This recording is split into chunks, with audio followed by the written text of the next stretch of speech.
High in the Bavarian Alps, where clouds slide like silent ghosts across razor-sharp peaks, there lies a mountain that once held the darkest secrets of the 20th century. A mountain that watched a dictator rise, watched Europe burn, and finally witnessed the collapse of the very empire he believed would last 1,000 years. This is the story of Hitler's Berghof, his private fortress, his sanctuary, his command center, and the place where some of the last, most mysterious secrets of the Nazi regime still remain buried beneath stone, snow, and silence. Today only ruins remain. Broken walls, scattered foundations, burned tunnels. But behind those ruins are stories stitched together from diaries, captured documents, eyewitness accounts, and reports hidden for decades. And tonight, you and I are going to climb this mountain together. We begin at the top of Germany's most feared hill. The Eagle's Nest was not the real secret. When most people imagine Hitler's mountain home, they think of the Eagle's Nest, Kehlstein House, a high, glamorous tea house on the cliff's edge, a propaganda masterpiece built to show Nazi power. But here's the twist. The Eagle's Nest wasn't where Hitler lived, wasn't where he planned the war, and wasn't where the real secrets were kept. Only a few hundred meters lower, hidden in dense forest and guarded night and day by SS troops, stood the actual heart of Nazi command. The Berghof, a sprawling alpine villa with giant panoramic windows overlooking Austria, reinforced bunkers beneath its floors, and secret tunnels stretching into the belly of the mountain. Hitler spent almost a third of his entire dictatorship here, more than in Berlin, more than anywhere else. For him, the mountain wasn't just a home. It was power. It was isolation. It was control. And it was the one place where he felt truly safe. A house built on paranoia. The Berghof didn't begin as a fortress. It began as a small rented chalet, the Haus Wachenfeld, which Hitler leased in the 1920s when he was simply an angry political agitator writing Mein Kampf. But after taking power in 1933, everything changed. He bought the house, then expanded again. Concrete bunkers, thick blast doors, walls fitted with steel, a phone system directly linked to Berlin, SS guards patrolling in shifts so tight that even birds landing on the roof were reported. The mountain became his private kingdom. But it also revealed something about the man himself, something the world rarely saw. Hitler was terrified. Terrified of assassination, terrified of betrayal, terrified of losing control. Every window was bulletproof. Every visitor was screened. Every room had escape access, even his iconic giant picture window, the one shown in propaganda films, was carefully engineered to slide down, turn into a shielded wall, and lock the room like a vault in seconds. This was not a home. It was a fortress built by fear. Inside the Berghof, luxury hiding a dark mind. To the public, photos showed a relaxed Hitler lounging on soft chairs, drinking tea, walking with his dog Blondie, smiling with children. But inside, the atmosphere was suffocating. Staff were forbidden to speak loudly. Curtains had to be perfectly aligned. Food was prepared by multiple cooks to prevent poisoning. Hitler's vegetarian meals were tested before every serving. Teacups were counted after every visit. There were no spontaneous moments. Everything was scripted. Even Eva Braun, the woman who loved him, lived like a ghost, hidden from public view, taking secret home movies that would one day shock historians. Around the villa were houses of the Nazi elite, Göring, Bormann, Speer, Ribbentrop, creating an entire village of power, a shadow capital of the Third Reich. From here, Hitler shaped Europe's destiny. He annexed Austria from this mountain. He ordered the invasion of Poland from this mountain. He declared war on France, Britain, and later the United States, all from this mountain. Every decision that cost millions of lives passed through these walls. And inside, he clung to a strange routine. Tea at 3, walk at 5, dinner at midnight, conversations about dogs, architecture, and opera while the world burned below. It was surreal. It was chilling. It was the calm of a storm's eye, the hidden rooms and underground secrets. What most tourists never see, even today, are the underground structures. Beneath the Berghof lay a labyrinth of tunnels and bunkers built during the war. Some of them still exist. Some collapsed. Some are sealed by the German government. Inside these hidden levels were war rooms, communication centers, emergency exits into the forest, armories, storerooms for stolen art, and allegedly, documents never recovered. There were rumors that sensitive files were burned here in the final weeks of the war, while others were locked in crates and moved through tunnels toward Austria. Some were found in the 1950s, others never. Even today, treasure hunters and historians scan the mountain slopes, searching for what the Nazis left behind: gold, art, or coded documents that vanished with the regime. Whether they truly exist, no one knows. But one thing is certain: the Berghof was never just a home. It was a vault of secrets. Why Hitler loved this place, for all the evil he unleashed. Hitler had a strangely sentimental attachment to the Obersalzberg mountain. He loved the view. He loved the silence. He loved the sense of destiny it gave him. He believed the mountaintop was a place chosen by fate. Walking along forest paths, he imagined himself as a historical prophet. Visitors described him as almost hypnotized by the scenery, convinced nature itself approved his mission. This belief wasn't harmless. It fed his ego. It fueled his fantasies. It convinced him he was invincible. And this mountain, this silent witness, watched as he drifted deeper into delusion. But beneath the calm, the war was closing in. By 1944, the world outside the mountain was collapsing. Allied bombers roared over Germany. The Eastern Front was crumbling. Nazi leaders fought among themselves. The Berghof was no longer a sanctuary. It was a target. American forces marked it for destruction. Spies reported every movement. Resistance groups began focusing on the mountain stronghold. Hitler stopped visiting. He retreated permanently to Berlin. His mountain kingdom, the place he once believed was untouchable, stood abandoned, a ghost house overshadowed by war. And then came the attack. The bombing of the Berghof. On April 25, 1945, at 11 a.m., the sky above Obersalzberg turned black. More than 300 Allied bombers appeared, dropping explosives that screamed through the air like falling steel giants. The Berghof was hit directly. The roof tore open. Windows shattered. Flames swallowed the villa. When the smoke cleared, Hitler's home, the heart of Nazi power, was gone. Destroyed, burned, erased. Except not entirely, because something survived. Something hidden beneath the ashes. And that is where our next chapter begins. The ruins still whisper. The bombs had fallen.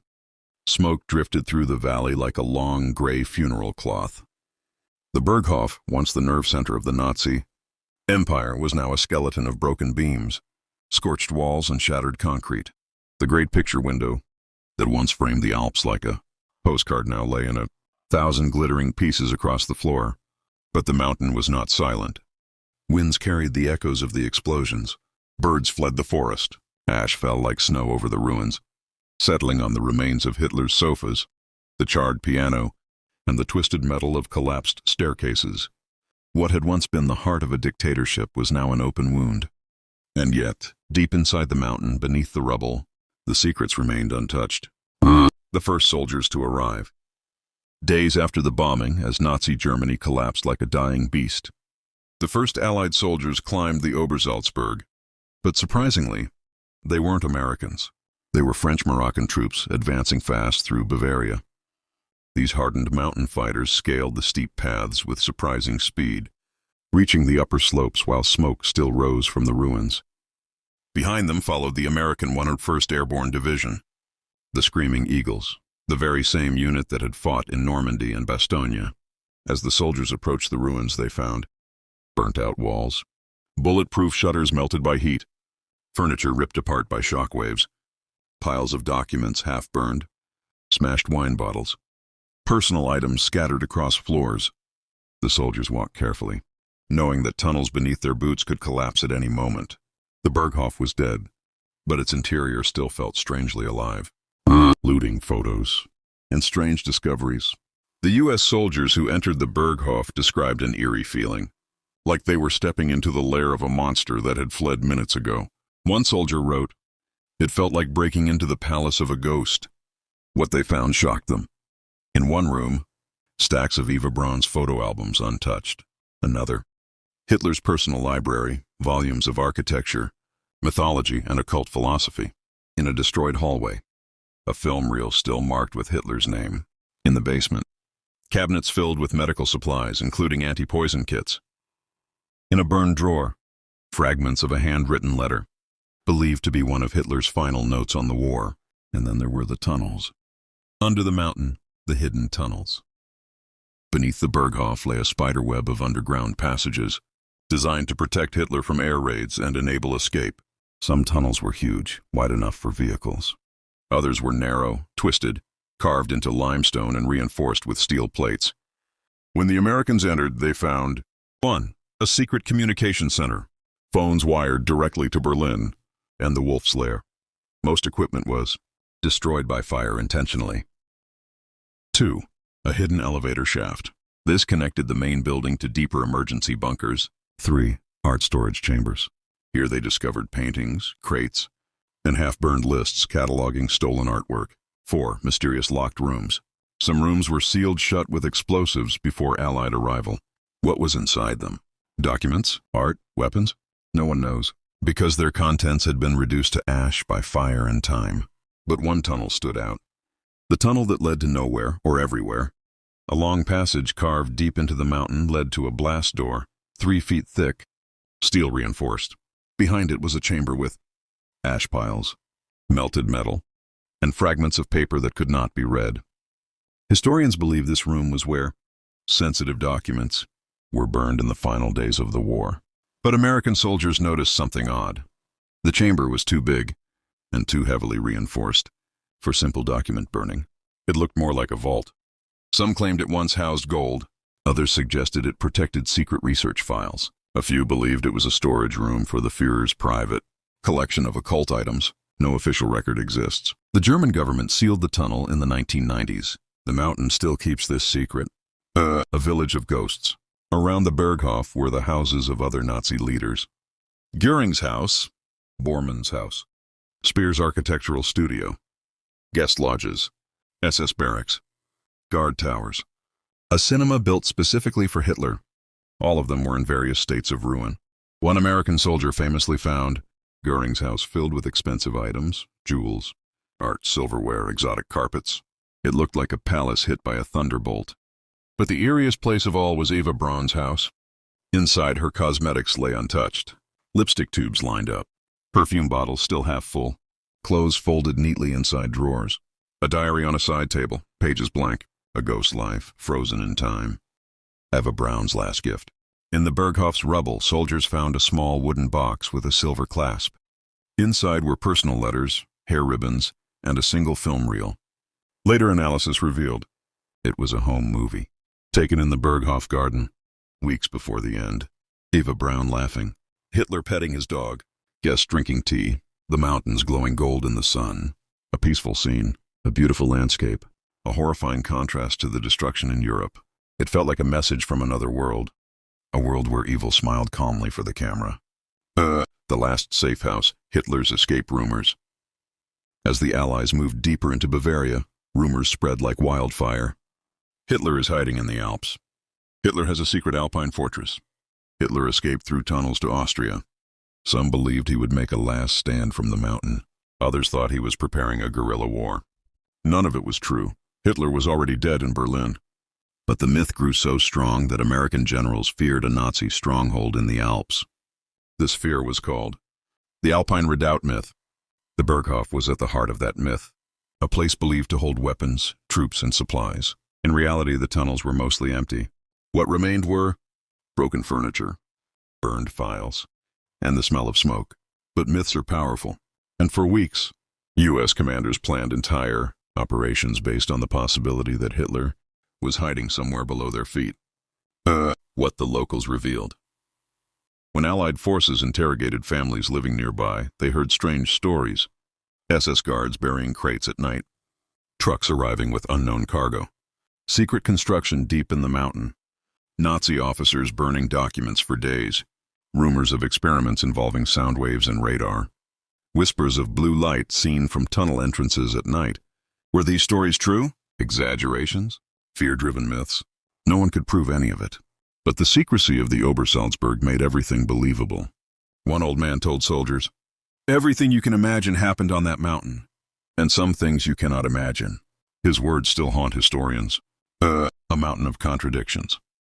The Berghof was both a peaceful alpine retreat and a war headquarters, a place where Hitler admired sunsets, and signed death orders, a site of luxury, and a site of tyranny, a sanctuary, and a prison built by paranoia.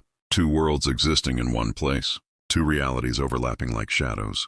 And even in ruins, the contradiction remained. The day the Americans blew up the tunnels.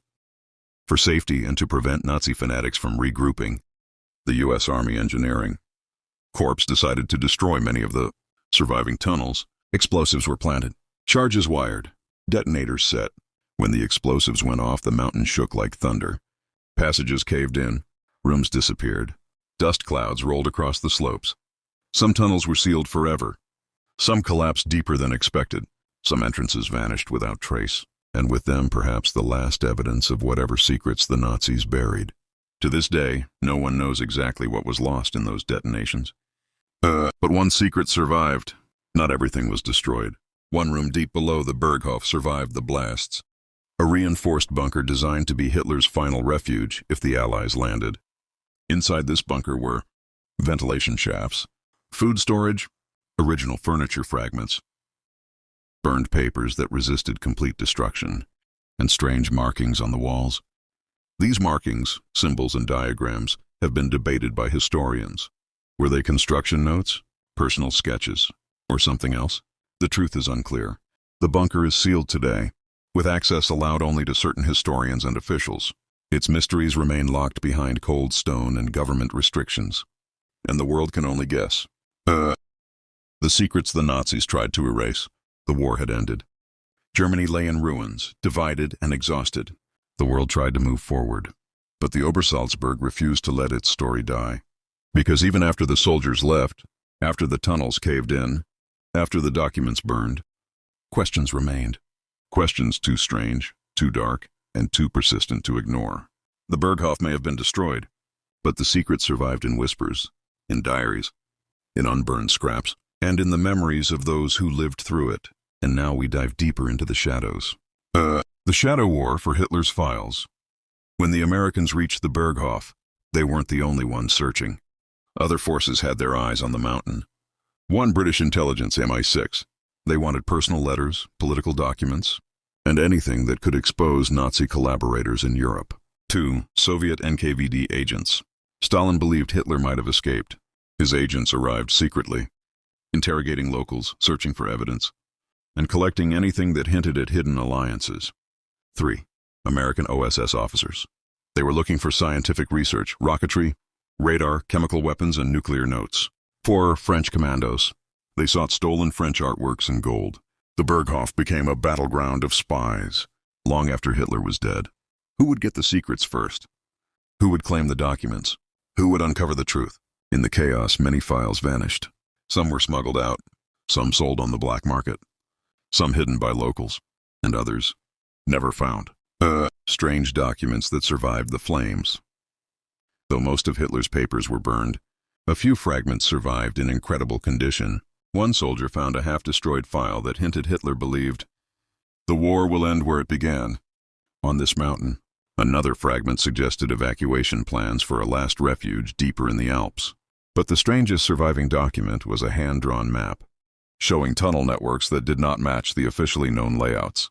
This sparked rumors. Were there deeper tunnels? Secret vaults untouched by Allied bombs?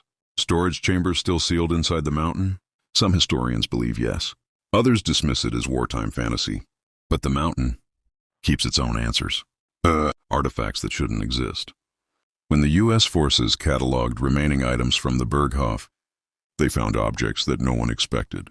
Some made sense, military maps, medals, uniforms. But others confused everyone. 1, ancient coins and relics. Roman, Greek, and even Egyptian artifacts. Why were they here? 2, a strange bronze idol, carved with symbols used by the Thule Society, an occult group that influenced early Nazi ideology. 3, unmarked books bound in leather, their pages filled with diagrams, coded notes, and mythological references. 4, a large globe marked with secret lines, not trade routes, not borders.